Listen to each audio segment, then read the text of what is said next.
everybody, John Bornschein here, and this is Cable Lane. This is our weekly Bible study, and we're going through God's holy word as an encouragement each and every week to convict us and strengthen us and guide us. In today's message, it's entitled, If You Seek Him. Listen to this. The Lord is with you while you are with Him. If you seek Him, He will be found by you.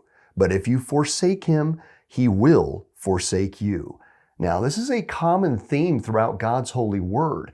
It's not something that was reserved only for the time of the Chronicles being written, but if you go even back to Deuteronomy, in Deuteronomy chapter 31, Moses was instructed by the Lord to write a song, and in that song to remind the people to return to Him. Now, they hadn't yet forsaken Him, but the Lord had already foreseen that once He blessed the people, they would forget Him. How sad is that? That often when God blesses His people, they will get real complacent and forgetful about the God who has blessed them, who has made it all possible for them to enjoy the blessings of a full harvest, of a roof over their heads, of abundant family members, and the joy of peace and prosperity, that God would give them all these things and they would forget the hand that had fed them. Well, we see that over and over again. In fact, in Jeremiah chapter 29, we know the verse Jeremiah 29:11, that the Lord does have plans for us. And of course, those were plans that He had for Israel. In proper context, He was talking about Israel being in God's plan, even despite the fact that they were in captivity, still in captivity in Babylon. And after 70 years, the Lord would bless them and restore them. But He also instructs in verses 13 to 14 of Jeremiah chapter 29 that they were to seek God with all of their hearts, and then they would find Him. Again, it was a testing of their hearts.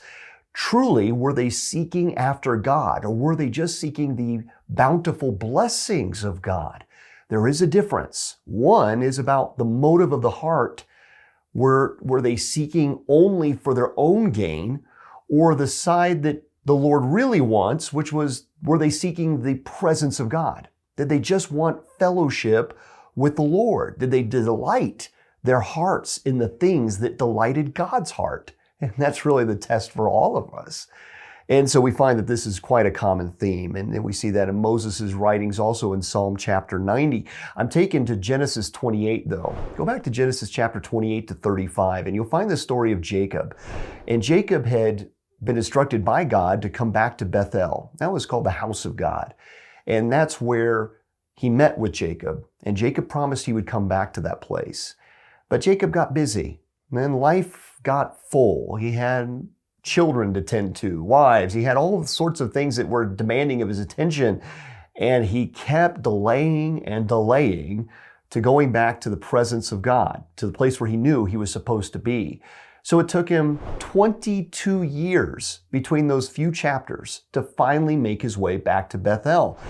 And it was only 20 miles away. That would have taken him 6 hours and 59 minutes to walk there, and yet it took him 22 years. So often we want to know that God is close, sort of in arm's reach, but we don't really want to cultivate closer communion with Him. We don't really want the relationship that goes with that kind of fellowship. We just want God to bail us out when we get into trouble. And that's not the relationship that the Lord seeks of us. He doesn't want to be treated in that way. In fact, in James chapter 4, we see that if we draw near to Him, He will draw near to us. He puts the onus on us that He stands at the door and knocks. Will we truly dine with Him? In fact, He invites us up to His table where our cup will overflow. But so often, we only want to go there when we're in trouble. We need to cultivate that relationship with God, and it begins today. Don't seek Him when you get in trouble, although we're called to do that. Seek Him now. The big test of our hearts are when things are going our way, blessings and wonderful abundance of joy and overflowing our cup, and all these things are good that are happening in our lives. That's the great test. Will we truly go to the Lord in those moments and just say thank you and have a heart of gratitude that when God has done good things in our lives, do we really give Him more attention in those moments? Because that's really the test to find out really what our relationship is. It will be revealed. And so often we think about going through the refiner's fire and the testing of our faith. Sometimes the greatest test of our faith is prosperity. That will help us see where we really are in our relationship with God. So we need to seek Him often, when things are good, when things are bad. Think of the Lord frequently. Go to Him regularly in prayer and seek Him often. And when things are good, you will cultivate closer communion. So when things go awry and testing comes, it won't be a knee-jerk reaction, but rather part of the relationship you've already cultivated with God.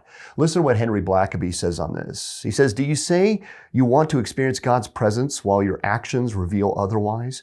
If you say you want to know God better, but neglect studying His Word, are you truly seeking Him? Have you regularly forsaken the place of prayer? If your actions reveal that you are genuinely seeking God, then He promises that you will find Him. Matthew 7, verse 7. I hope you've been convicted today. I know I have. We can do better when it comes to giving ourselves to the Lord, being reminded that we've been bought and paid for. The Lord Jesus paid for us to tell us, it is finished. And as He has taken us to Himself, He has paid our debts in full. And now we belong to Him. May our lives reflect that, and it will show in our prayer life. I hope your prayer life is taken to new heights, brothers and sisters. God bless you, my friends. Take care.